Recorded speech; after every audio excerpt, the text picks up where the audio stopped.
Welcome back friends in this lecture. તમે બધા જ બસ આમ જ મસ્ત ને હસતા ખેલતા રહો, બરાબર? તો આપણે વાત કરતા હતા વનસ્પતિ સૃષ્ટિની અંદર લીલ વિશેની.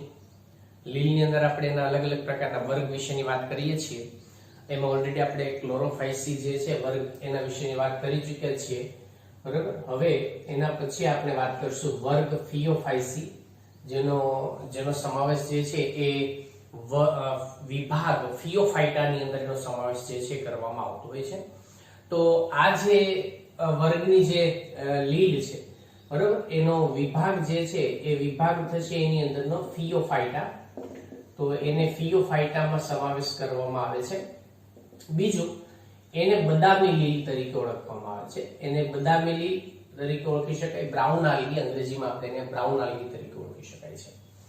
ચલો હવે આ લીલ જે છે એના રહેઠાણ વિશે વાત કરીએ. આમ તો મોટા ભાગે ઘણી ખરી એમાંની અમુક જાતિઓ જે છે એ દરિયાઈ પણ છે ઘણી ખરી, અને મીઠા પાણી અને ખારા પાણી બંનેમાં જોવા મળતી હોય છે. એટલે મીઠા પાણી, બરાબર, મીઠા પાણીમાં અને ખારા પાણીમાં, બરાબર, અને દરિયાઈ બંને પ્રકારના નિવાસ સ્થાનોની અંદર, બરાબર, દરિયાઈ જે નિવાસ સ્થાન છે એ નિવાસ સ્થાનની અંદર આપણને જોવા મળે છે, નિવાસ સ્થાનમાં જોવા મળે છે. હવે બીજી જો આપણે વાત કરીએ તો એના જે કદ, આકાર અને એની જે રચના છે, સ્વરૂપની અંદર આપણને જે વિવિધતા જોવા મળે છે એના વિશેની વાત કરીએ. એની જે કોઈ પણ જાતિઓ છે એ જાતિઓના જે સ્વરૂપ છે એ સ્વરૂપ, એના કદ, બરાબર, એમાં ઘણી વિવિધતા જોવા મળે છે, બરાબર. એમાં આપણને ઘણી બધી જે વિવિધતા છે એ વિવિધતા એ જોવા મળતી હોય છે. અને ઘણી ખરી એમાંની એવી પણ છે કે જે આપણને સાદી સુકાઈ રચના ધરાવતી, સાદી અને શાખિત સુકાઈ રચના ધરાવે છે. જેમ કે આપણે એક્ટોકાર્પસ ની વાત કરીએ, બરાબર, એક્ટોકાર્પસ. તો આ એક્ટોકાર્પસ જે લીલ છે, જે એક્ટોકાર્પસ, ઓક્ટોકાર્પસ ની ઓક્ટોપસ ની વાત નથી કરતા, એક્ટોકાર્પસ એ દરિયાઈ લીલ છે. તો આ દરિયાઈ લીલ છે એક્ટોકાર્પસ, એ સાદી શાખિત સુકાઈ રચના ધરાવે છે, બરાબર. ઘણી ખરી એમાં એવી પણ હોય છે, એટલે ઘણી ખરી જે આપણને દરિયાઈ લીલ છે, બરાબર, એ દરિયાઈ લીલ એનું જે સુકાઈ છે, બરાબર, એ શાખિત સુકાઈ, જે સામાન્ય રીતે આપણે એવું કહી શકાય કે 100 મીટર જેટલી પણ લંબાઈ ધરાવે છે. તો એની અંદર આપણને 100 મીટર જેટલી એમાં લંબાઈ જે છે એ પણ એની અંદર આપણને જોવા મળતી હોય છે. તો આ પ્રકારે એની અંદર કદ અને જે એની રચના છે ને એમાં આપણને આવી થોડી ઘણી વિવિધતા જોવા મળતી હોય છે. એટલે 100 મીટર જેટલી પણ એ જે નીચેના સપાટી ઉપર જ્યાં એ ખડક કે કોઈ પણ સાથે ચોંટેલી હોય દરિયામાં નીચેની બાજુ, ત્યાંથી 100 મીટર જેટલી આપણને ઊંચાઈ તરફ બધામાં ફેલાયેલી કે પથરાયેલી આપણને એમાં જોવા મળતી હોય છે. પાણીમાં એ એક જગ્યાએ સ્થાપિત હોય, બાકીના શાખિત રચનાઓ પાણીમાં તરતા હોય છે. તો એ પ્રકારની જે લાક્ષણિકતા જે છે એ પણ એની અંદર આપણને જોવા મળતી હોય છે. હવે એમાં કયા કયા રંજક દ્રવ્યો છે એના વિશેની વાત કરીએ. તો રંજક દ્રવ્યોની જે વાત કરીએ તો ખાસ કરીને એની અંદર ક્લોરોફિલ એ, બરાબર, એમાં ક્લોરોફિલ એ, ક્લોરોફિલ સી, ક્લોરોફિલ સી જે છે એ પણ એની અંદર આપણને જો સામાન્ય આગળ શું વાત કરીએ ક્લોરોફિલ એ અને બી વિશે. અહીંયા આપણે જે વાત કરીએ છીએ ક્લોરોફિલ એ અને ક્લોરોફિલ સી, અને એની સાથે એમાં કેરોટીનોઇડ્સ અને ઝેન્થોફિલ પણ આવેલા હોય છે. આ ઉપરાંત કેરોટીનોઇડ્સ, બરાબર, અને બીજું છે ઝેન્થોફિલ. તો આ પણ એની અંદર આપણને આવેલા જોવા મળતા હોય છે. તો કેરોટીનોઇડ્સ અને ઝેન્થોફિલ જે છે એ પણ એની અંદર આપણને હાજર જોવા મળે છે. ઝેન્થોફિલ જે છે, ઝેન્થોફિલ, કેરોટીનોઇડ્સ, બરાબર, ક્લોરોફિલ એ, ક્લોરોફિલ સી, આ બધા એની અંદર આપણને હાજર જોવા મળે છે.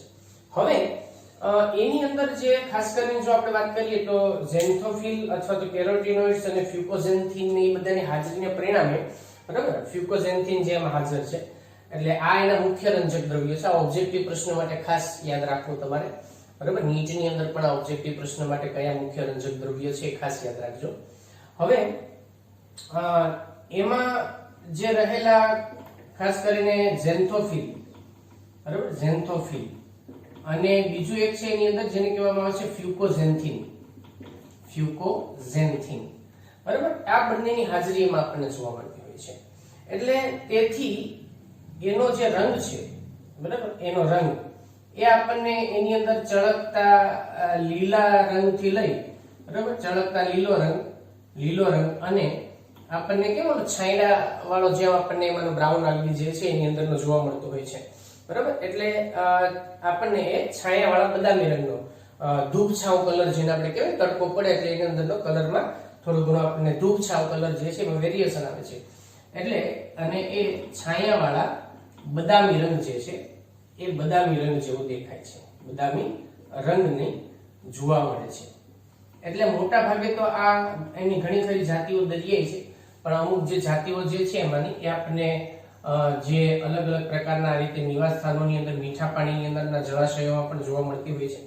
તો એની અંદર કઈ પ્રકારની લાક્ષણિકતા છે એના વિશેની આપણે એમાં આ ચર્ચા કરી છે, બરાબર. હવે આપણે જો વાત કરીએ એની અંદર કે એમાં ખોરાક સંગ્રહિત પદાર્થ જે છે કયા પ્રકારનો હોય છે, તો હવે એની અંદર ખોરાક સંગ્રહ કયા સ્વરૂપે થાય છે. તો ખોરાકનો જે સંગ્રહ છે, ખાસ ઓબ્જેક્ટિવ પ્રશ્ન આ બાબત યાદ રાખજો. એમાં ખોરાકનો સંગ્રહ જે છે એ જટિલ પ્રકારના જે કાર્બોદિત પદાર્થ છે, જટિલ પ્રકારના કાર્બોદિત પદાર્થ, બરાબર, જટિલ કાર્બોદિત પદાર્થ.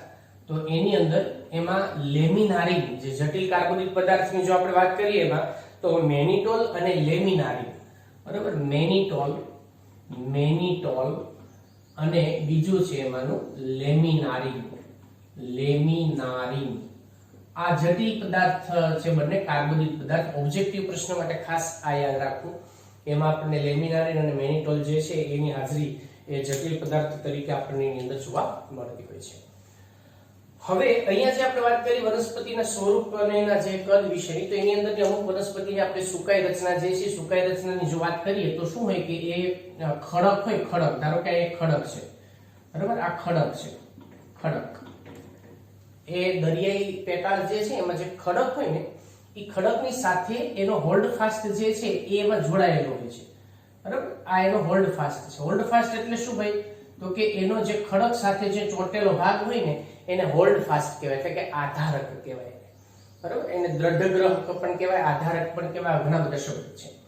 તો આ છે એની અંદરનો જેને આપણે દ્રઢગ્રહ તરીકે ઓળખી શકાય. એ દ્રઢગ્રહ અથવા તો એનો આધારક છે, બરાબર. આ દ્રઢગ્રહ છે. દ્રઢગ્રહ ઉપર છે ને હવે એક વૃંત જેવી રચના જોવા મળે છે, વૃંત, એને છત્રિકા વૃંત કહેવાય. આ છત્રિકા વૃંતની રચના છે એમાં. અને છત્રિકા વૃંત ઉપર આપણને ઉપરના ભાગે પ્રપર્ણની રચના જોવા મળે છે, અથવા તો પ્રપર્ણ અથવા તો અપુષ્પી પર્ણવાળો ભાગ, અને એ પ્રકાશ સંશ્લેષી હોય છે, બરાબર. આ પ્રકારની રચના આપણને એની અંદર જોવા મળતી હોય છે. તો આ પ્રકારની એની અંદરની જે રચના છે એમાં ઉપરનો જે આ ભાગ છે એ પ્રકાશ સંશ્લેષણનું કામ કરે છે. એને આપણે અપુષ્પ પર્ણ તરીકે પણ ઓળખી શકાય, અને બીજું એને પ્રપર્ણ તરીકે પણ ઓળખવામાં આવે છે. તો પ્રપર્ણ, અપુષ્પી પર્ણ, બરાબર, આવા જે નામ છે એની અંદરના એ આપણને એમાં જોવા મળતા હોય છે. તો આ એની સામાન્ય રચના છે, બરાબર. ઘણી બધી જે જાતિઓ છે એની અંદરની લેમિનારિયા, ગ્રાસિલેરિયા હોય, એ બધામાં આ પ્રકારે એક્ટોકાર્પસ હોય એમાં આવી રચનાઓ જોવા મળતી હોય છે. જ્યાં ચોટેલો ભાગ છે એને દ્રઢગ્રહ કહેવાય, હોલ્ડ ફાસ્ટ કહેવાય આપણે. છત્રિકા વૃંત કે વૃંત જેવો એક સ્ટોક હોય એમાં, અને ઉપરના ભાગે આપણને પ્રપર્ણ કે પુષ્પપર્ણની રચના જોવા મળે છે. પ્રકાશ સંશ્લેષી ભાગ છે, બદામી રંગનો સામાન્ય રીતે દેખાતો હોય છે. તો આ એની જે સુકાઈ રચના છે કે કઈ પ્રકારે એની અંદર આપણને એનું સુકાઈ રચના આવેલી જોવા મળતી હોય છે, બરાબર, એના વિશેની પણ આપણે એમાં ચર્ચા કરી છે. હવે એની અંદર આપણે પ્રજનનની વાત કરીએ કે એમાં પ્રજનન જે છે કયા કયા પ્રકારે આપણને થતું જોવા મળતું હોય છે. તો પ્રજનન એ સામાન્ય રીતે આની અંદર આપણને આગળ જેમ વાત કરીએ એમ કે ભાઈ એક તો એમાં વાનસ્પતિક પ્રજનન થાય છે, અને વાનસ્પતિક પ્રજનન જે છે એ વાનસ્પતિક પ્રજનન જે સામાન્ય રીતે અવખંડન દ્વારા થાય છે, અવખંડન દ્વારા. એટલે એનો જે કોઈ પણ ટુકડો તૂટી ગયો હોય તો એ ફેલ નથી જતો, એમાંથી આખું નવું સુકાઈનું નિર્માણ થાય છે. એને આપણે અવખંડન તરીકે ઓળખવામાં આવે છે. અલિંગી પ્રજનન જે છે એ અલિંગી પ્રજનન, બરાબર, એમાં જે આપણને બીજો પ્રકાર છે એમાંનો છે અલિંગી પ્રજનન. તો અલિંગી પ્રજનન એ સામાન્ય રીતે એની બીજાણુધાનીની અંદર જે ચલ બીજાણુઓ ઉત્પન્ન થાય છે એ ચલ બીજાણુઓ દ્વારા આપણને થતું જોવા મળતું હોય છે. અને એમાંથી બે અસમાન કદની જે પાર્શ્વીય શાખાઓ છે, કશાઓ છે એની રચના આપણને ઉત્પન્ન થતી જોવા મળે છે. તો ચલ બીજાણુ, બરાબર, ચલ બીજાણુ એના દ્વારા આપણને થતું જોવા મળે છે. અને આ ચલ બીજાણુની જે સામાન્ય રીતે જે રચના આપણને જે જોવા મળતી હોય છે એ આપણને નાશપતિ આકારના જોવા મળે છે. બરાબર, આ ચલ બીજાણુ જે નાશપતિ આકારના હોય છે, નાશપતિ આકારના. અને બીજી એક ખાસ રચના એ છે એની અંદર કે એની જે કશાઓની જે રચના હોય ને, બરાબર, એ અહીંયા નીચેના ભાગેથી આપણને ફૂલેલા જોવા મળતા હોય છે. આ રીતની રચના હોય. અને એક કશા મોટી હોય, બીજી ટૂંકી હોય, એવી આપણને નાની મોટી કશાઓની રચના જોવા મળતી હોય છે. એટલે આ ચલ બીજાણુ એકબીજા સાથે પાર્શ્વીય રીતે જોડાય, બરાબર, ચલ બીજાણુ જે છે એ એકબીજાની સાથે એની અંદર એ પાર્શ્વીય રીતે જોડાય આ રીતે, અને એ દ્વારા એ પોતે એમાં અલિંગી પ્રજનન જે છે એ અલિંગી પ્રજનનની અંદર દર્શાવતા જોવા મળતા હોય છે. લિંગી પ્રજનન એ સામાન્ય જો ત્રીજો પ્રકાર જે છે એમાંનો એ લિંગી પ્રજનનનો છે, લિંગી પ્રજનન. હવે એમાં જે લિંગી પ્રજનન છે એ લિંગી પ્રજનન ત્રણે પ્રકારે થાય છે. એક તો એ સમજન્યુઓ દ્વારા પણ થાય છે, એ સમજન્યુ, બરાબર, આ જે જન્યુઓ જે છે એ જન્યુઓ એની અંદર ઉત્પન્ન થાય છે, અને ચલજન્યુ પણ એ આના કરતા થોડા જુદા આપણને જોવા મળતા હોય છે, એટલે સમજન્યુ પ્રકારે થાય છે. બીજો જે છે એને આપણે વિષમજન્યુ કહીએ છીએ, તો વિષમજન્યુ પ્રકારે પણ થાય છે, વિષમજન્યુઓનું પણ એમાં નિર્માણ થાય છે. અને ત્રીજો જે છે એને આપણે અંડજન્યુ તરીકે ઓળખવામાં આવે છે, તો એની અંદર અંડજન્યુઓ જે છે એનું નિર્માણ થાય છે. અને એ અંડજન્યુઓ જે છે એની અંદરના, બરાબર, એ લિંગી પ્રજનન એમાં પણ આપણને જે કોઈ પણ ચલજન્યુઓ, સમજન્યુઓ, વિષમજન્યુ, અંડજન્યુ પાછા એની અંદર બે પ્રકારના ઉત્પન્ન થતા હોય છે. એક નરજન્યુ અને બીજા માદાજન્યુ. નરજન્યુ જે છે કદમાં નાના હોય, બીજા એ ચલિત હોય, અને માદાજન્યુ જે છે કદમાં મોટા હોય અને એ અચલિત હોય છે. તો આ રીતે એની અંદરનું જે પ્રજનનની જે પ્રક્રિયા છે એ પ્રજનન ક્રિયાની અંદર આપણને થતી જોવા મળતી હોય છે. હવે એમાં ઘણી બધી અલગ અલગ પ્રકારની જે કોઈ પણ લીલનો સમાવેશ થાય એની અંદર જો આપણે વાત કરીએ તો એક્ટોકાર્પસ છે, ડિક્ટિયોટા. ઉદાહરણ ખાસ યાદ રાખજો ઓબ્જેક્ટિવ પ્રશ્ન માટે. ઉદાહરણ તરીકે એની અંદર એક્ટોકાર્પસ, બરાબર, એક્ટોકાર્પસ, ડિક્ટિયોટા, ફ્યુકસ, સર્ગાસમ, લેમિનારિયા, આ બધી જે એમાંની જે લીલ છે એનો સમાવેશ આપણે સામાન્ય રીતે એમાં થતા જોવા મળતો હોય.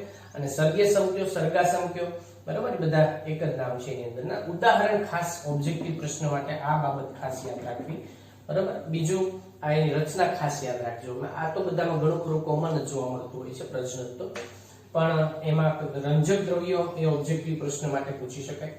બીજું કે એમાં જે આપણે વાત કરીએ કે ભાઈ જન્યુઓ નાશપતિ આકારના, તો એ પણ ઓબ્જેક્ટિવ પ્રશ્નની દ્રષ્ટિએ ખાસ અગત્યનો છે. વસવાટની દ્રષ્ટિએ પણ ખાસ ક્યાં જોવા મળે છે એ બાબત પણ એમાં અગત્યની છે. તો આ રીતે આપણે જે ક્લોરોફાઇસી પછી ફિયોફાઇસી અને જેનો વિભાગ છે ફિયોફાઇટા એના વિશેની આપણે એમાં વાત કરી. હવે લાસ્ટ છેલ્લો જે છે એની અંદરનો રોડોફાઇસી, એના વિશે હવે એમાં ચર્ચા કરીએ.